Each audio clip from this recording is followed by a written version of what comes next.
அனைவருக்கும் வணக்கம்பா. தமிழச்சியான சூர்யா கற்பது தமிழிலிருந்து. தொல்காப்பியத்தின் மொழிபெயர்ப்புகள். சுப்பிரமணிய சாஸ்திரி அவர்கள் தான் முதலில் மொழிபெயர்க்கின்றார். அதாவது பின்னங்குடி சுப்பிரமணிய சாஸ்திரி அவர்கள் எழுத்ததிகாரத்தை 1930, சொல் 1937, பொருள் அதிகாரத்தை 1945 மொழிபெயர்க்கிறார். இவருடைய மாணவர் லக்குவனார் முனைவர்பட்ட ஆய்வேட்டின் ஒரு பகுதியாக Tolkappiyam in English with critical studies என்று 1963 பெயர்க்கிறார்.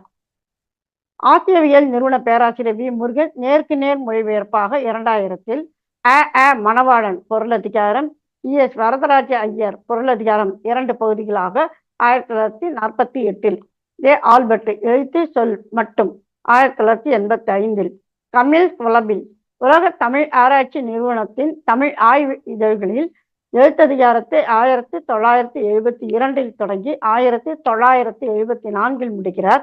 சொல்லதிகாரத்தை 1975 தொடங்கி 1978 முடிக்கிறார். நன்றி, வணக்கம்.